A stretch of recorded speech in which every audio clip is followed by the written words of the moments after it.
For all of our first time runners and any new runners that are going to try and run cross country for McGee this year, this is the world famous Mount Sac Cross Country Invitational course. When we arrive here in October, this grass area is where we'll spend most of our time. We'll warm up here, we'll hang out, we'll watch the other races until it's your time to race. Just to the left over here where the white tent is, just beyond there where the cars are, is where you'll have the porta potties. You're allowed to go over there, but other than that you'll stay inside this grassy area until it's your time to race. Standing right now is where the start line will be. There'll be an arch of balloons set up here, and what we'll do is we'll check you in with the clerk of the course when it's your time to race, and they'll bring you out here onto the course when it's race time. One thing to remember at the start here is that you're going to want to run tall, have your elbows up, kind of clear some space around you to make sure that you don't get taken down at the start. If you hear one gun, that's the signal to start the race. If you hear a second gun, that's the signal to stop and come back. Somebody's either gone down or there was a misstart, so make sure you listen for that. As you'll notice, it's a kind of a downhill grade for about, I'd say about the first 1/8 of a mile, so it's a good time to get out of the crowd and get on your way. At this point you're going to be running on dirt for about the next half a mile or so. You'll just follow this trail around. It basically makes a big loop, and at the end of the loop is where the 5th graders will split off to do switchbacks. I'll pan around to the left so that you can get an idea of how far we are from the start line. Where the cars are on the left, you can see that's where the start line was. This is kind of the end of that downhill grade. Here we are on the back side of the loop now, just before it comes back. This area here is the area that you'd be running from. And if I pan over here to the right, you'll see where you're going to go just before you head back to the finish where the fence is. You take a left and you'll head back.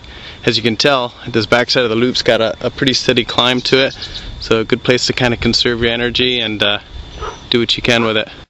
This is kind of the end of that loop that we've just been on. This is where you'd be running up, and this is where the trail splits for the 5th graders. When you get to this point here, 3rd and 4th grade continue on the trail, and then you'll take a left where the cement is, and you'd run down this road, and then as you can see over here, you're back at the grassy area where everything began. We'll get back to that in just a minute. I'll show you where the finish is, but at this point, this is where it gets tough for the 5th graders. You're about a half a mile in, a little over a half mile in at this point, so it's a little more than having done a monster lap at school, and then you hit switchbacks. This is one of the more famous hill climbs in the country right here, and it's as tough as any hill you're going to see on any course at any level in the country. So I'll take you up that right now so the 5th graders can see what they... As you can see, it gets pretty steep pretty quick. That's the first turn there. You get your first switchback and it continues up to this side here. You can see the inside of the turn is a lot steeper than where I'm standing on the outside. So it might be a good idea to kind of come wide through the turn and up the outside here so you're not running as steep a pitch, because you're really going to feel it in your thighs, your quads. So I would suggest running wide on this turn. What you're going to want to do in terms of technique is lean forward at the ankles, not at the waist. You're going to feel it in your back if you lean at the waist. Lean forward at the ankles and use your arms to really pump and work your way up this hill. This real pitch that you're going to have to climb, the last steep part that you're going to have to climb before things begin to level out. From this point on, it's pretty much level or downhill the rest of the way out. If you need to take a little rest for the last 20-30 meters of this hill, just slow down to a walk, because most of the other runners aren't going to be going a lot faster than you at that point, and that's a good time to get yourself back together, get your legs under you again before you hit this level spot at the top. You can always get those seconds back on this ridge up here, so don't feel like you're in a hurry and just don't blow yourself up too soon. As you can see, the climb has brought us pretty high. If you look beyond the trees, that's the grass area where that building and the cars are. That's where the start was, so you've climbed quite a bit at this point. Okay, as I said, there's a lot of downhill on the back side of this hill, so you can pick up any of that time you think you might have lost coming up the hill. But remember, stay in control, because these downhills can beat you up pretty good too. You still have just under a half mile to go at this point. So remember, just don't blow yourself up. You'll get it back gradually. Just stay in control coming off these hills, and don't push it too soon. You've got plenty of time left. This is the last bit of technical running that you're going to have. As you can see, the trail kind of slopes a little bit. It's a little bit rutted in some spots. So again, you want to watch your footing, watch your ankles.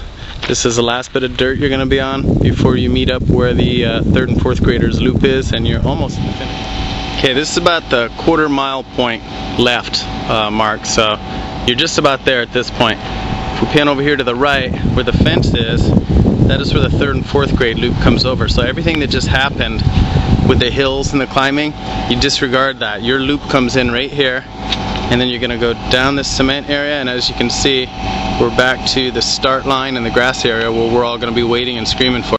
At this point, there's going to be a lot of tired runners here. You're going to notice people walking and just dragging through this last part of the race.